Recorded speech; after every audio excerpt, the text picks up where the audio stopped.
សួស្តីបងប្អូនជាទីស្រឡាញ់ជាទីរាប់អានទាំងអស់គ្នាថ្ងៃនេះនាងខ្ញុំមានប្រធានបទថ្មីមួយទៀតហើយដើម្បីចែកជូនដល់បងប្អូនទាំងអស់គ្នាប្រធានបទនោះគឺមានចំណងជើងថាហេតុផលទាំងនេះហើយទើបមានពេលខ្លះអារម្មណ៍ផ្លូវភេទឡើងខ្លាំង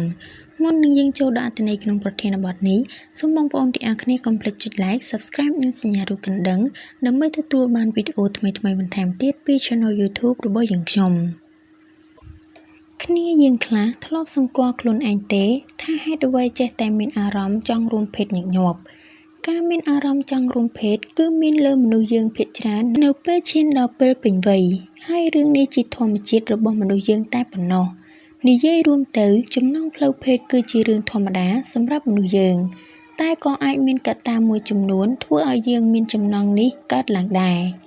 ចំណុចទី1អរម៉ូនប្រែប្រួលគ្នាយើងដឹងហើយថាការប្រែប្រួលអរម៉ូនបានដើរតួនាទីយ៉ាងសំខាន់លើចំណងផ្លូវភេទរបស់មនុស្សយើង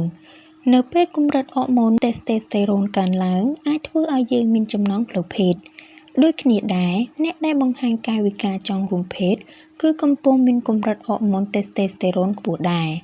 កម្រិតអរម៉ូនមានផ្សេងៗគ្នានៅក្នុងដំណាក់កាលនៃជីវិតរបស់យើងនីមួយៗពិសេសពេលយើងចាប់ផ្ដើមពេញវ័យនិងពេលស្រីៗអស់រដូវការប្រែប្រួលកម្រិតអរម៉ូននេះធ្វើឲ្យចំណងផ្លូវភេទក៏កើនឡើងដែរ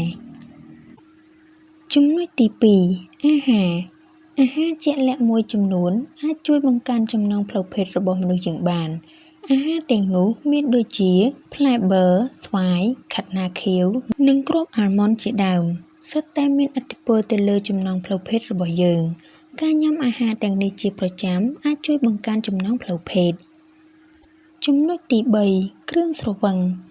តើពេលផឹកស្រាក្រហមមួយកែវធ្វើឲ្យគ្នាយើងនឹកដល់រឿងរួមភេទមែនទេមិនចម្លែកទេអ្នកផ្សេងក៏អាចមានអារម្មណ៍បែបនេះដែរថ្មីបើគ្រឿងស្រវឹងអាចរំខានដល់សកម្មភាពលើក្រែមែនតែវាក៏អាចដាស់អារម្មណ៍ឲ្យយើងពុះកញ្ជ្រោលបានដែរការសិក្សាមួយបានកត់សម្គាល់ថាគ្រឿងស្រវឹងមានឥទ្ធិពលលើចំណងផ្លូវភេទអារម្មណ៍ស្រើបស្រាលនិងភាពរីករាយ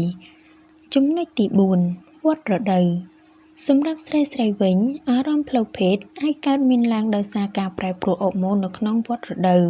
កម្រិតអរម៉ូនអេស្តូសែននិងប្រូតេស្តេរ៉ូនប្រែប្រួលក៏ធ្វើឲ្យចំណងផ្លូវភេទប្រែប្រួលដោយអាចពេលខ្លះមានចំណងខ្លាំងនិងពេលខ្លះមិនមានចំណងក៏មាន